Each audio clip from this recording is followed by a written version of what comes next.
Jaipur airport पर सांप और मकड़ियों से भरे पैकेज पकड़े जाने के प्रकरण में अपडेट आपको देते हैं। कस्टम से मिली सूचना के बाद एसीएफ देवेंद्र सिंह राठौड़ और रेंजर जितेंद्र चौधरी एयरपोर्ट पहुंचे हैं।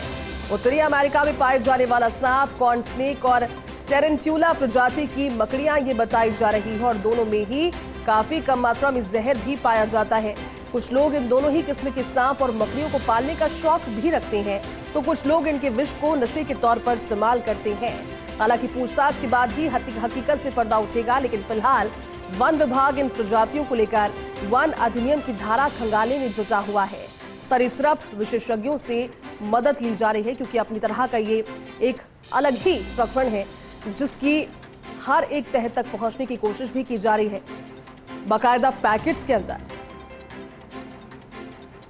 ये सांप और मकड़ियां पाए गए। जयपुर एयरपोर्ट पर जब चेकिंग हुई तो सांप और मकड़ियों को देखकर, क्योंकि अमूमन जो स्मगलिंग की बात होती है वो या तो नशीले पदार्थ या फिर सोने चांदी की जेवरातों की या फिर मूल्यवान आभूषणों की, लेकिन सांप और मकड़ियों को देखकर तुरंत वहां पर कस्टम से सूचना के बाद में एसीएफ देवेंद्र सिंह राठौड़ पहुंचे, रेंजर जितेंद्र चौधरी पहुंचे।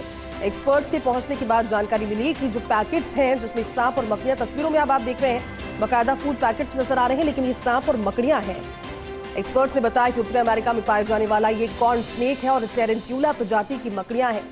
हमारे साथ एसोसिएट एडिटर निर्मल तिवारी जुड़े हैं। निर्मल जी, अमूमन एयरपोर्ट पर चेकिंग के दौरान जो स्मगलर्स होते हैं वो डरते हैं सोने चांदी की तस्करी या फिर जो नशीले पदार्थ हैं, लेकिन अपने आप में बड़ा ही विचित्र और पेचीदा सा ये मसला है। इसमें सांप और मकड़ियां ये पैकेट्स के भीतर ले जाए जा रहे थे और उसके बाद अब एसीएफ देवेंद्र सिंह राठौड़ और रेंजर जितेंद्र चौधरी भी एयरपोर्ट पर पहुंचे। क्या जानकारी दी, किस तरह का प्रकरण ये हो सकता है निर्मल जी?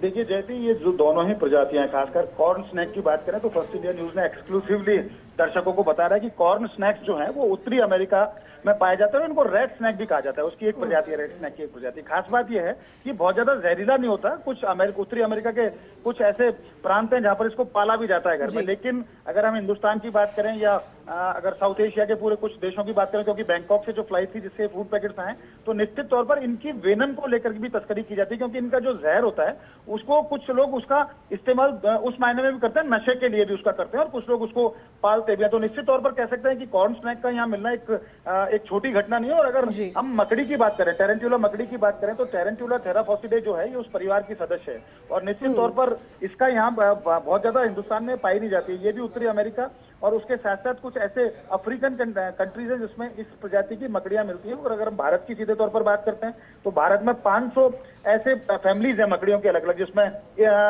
1971 तरह की जो मकड़ियां अभी तक पाई गई हैं, जो कि पूरे विश्व में पाई जाने वाली जो मकड़ियों की प्रजाति है जैती, उसका 3.7% है। लेकिन खास बात यह है कि जयपुर में इनका यहाँ पर लाया जाना, किस लिए लाया जाना, क्योंकि जयपुर में इस तरह का ना तो कोई इस तरह का पहले पुराना उदाहरण मिला है जिसमें कोई सांप पालता हो घर में या मकड़ियां पालता हो। तो निश्चित तौर पर कह सकते हैं नशे के लिए, क्योंकि उसका आशंका यही जताई जा रही है। हो सकता है या तो इनका वेनम निकाल करके उसकी तस्करी की जाती हो या इसको दूसरे तरीके से नशे में इस्तेमाल किया जाता हो। कई लोग इस तरह की सूचना आती है वो अपनी जीप पर कटा लेते हैं इस तरह के सांप को, क्योंकि उसमें बहुत ज्यादा जहर नहीं होता, लेकिन नशा उसमें भरपूर उसको मिलता है उस तरह से। तो निश्चित तौर पर एक बड़ी घटना है और इसमें पूरी संजीदगी से वन विभाग की टीम वहां पर पहुंची और डीएफओ जो विजयपाल है, हमारी उनसे बात हुई थी, उन्होंने एसीएफ देवेंद्र सिंह राठौड़ को वहां भेजा है। जितेंद्र चौधरी जो रेंजर है वो वहां पर है। और अब लेकिन दिक्कत ये हो रही है कि ये क्योंकि हिंदुस्तान में प्रजातियां मिलती नहीं है, तो हमारे यहाँ वन्यजीव अधिनियम में इनको लेकर के कोई विशेष प्रावधान नहीं है, क्योंकि यहाँ 6 शेड्यूल है, हमारे यहाँ 6 अनुसूची बनी हुई है वन्यजीव अधिनियम की, जिसमें बहुत सारे वन्य प्राणी, बहुत सारे सरीसृप और अलग अलग प्रजाति के जो इंसेक्ट्स हैं वो भी उसमें आते हैं, लेकिन ये उसमें प्रावधान नहीं है। तो ऐसे में क्या वन्यजीव अधिनियम के तहत मामला दर्ज किया जा सकता है या नहीं किया जा सकता है, इस तरह की पेचीदगी भी है। विशेषज्ञों से राय ली जा रही है और जो एक्सपर्ट्स हैं, खासकर जो सरीसृपों के मामले में, जो रेप्टाइल्स के मामले में एक्सपर्ट्स होते हैं, जो स्पाइडर्स के मामले में एक्सपर्ट्स हैं, उनसे भी राय ली जा रही है। लेकिन निश्चित तौर पर गंभीर घटना है और अगर जयपुर एयरपोर्ट पर इस तरह का प्रजातियों के सांप और मकड़ियां मिल रही हैं तो निश्चित तौर पर ध्यान देना होगा कि जयपुर और उसके आसपास के क्षेत्र में क्या इस तरह के बाहर से लाए जाने वाले सांपों और मकड़ियों के जरिए कोई जहर का कारोबार तो नहीं हो रहा है। क्या स्कूली बच्चों में या विद्यार्थियों में या युवा पीढ़ी को नशे की लत तो इनकी वजह से नहीं लगाई जा रही है कि एक नया तरीका ईजाद हो गया। तो निश्चित तौर पर पूरी संजीदगी से इसमें अनुसंधान भी करना होगा, पुलिस को भी देखना होगा, कस्टम को भी देखना होगा और वन विभाग को भी देखना होगा। फिलहाल वन विभाग विशेषज्ञों से जानकारी ले रहा है कि किस तरह की बातें हो सकती है, अनुसंधान भी किया जा रहा है और जो जिस तरह की उसमें आरोपियों से भी पूछताछ की कोशिश की जा रही है कि कहां से लाया गया, क्यों लाया गया, तो बहुत तमाम तरह की बातें, कुछ देर में उसका खुलासा भी होगा। लेकिन फिलहाल तो निश्चित तौर पर बड़ा गंभीर विषय है जिसको लेकर के पुलिस प्रशासन को और वन विभाग विभाग को बहुत संजीदगी से काम करना होगा। जय हिंद। बिल्कुल निर्मल जी, आपने ठीक कहा और गंभीरता बरती भी जा रही है। शुक्रिया आपका इस पूरी बातचीत के लिए।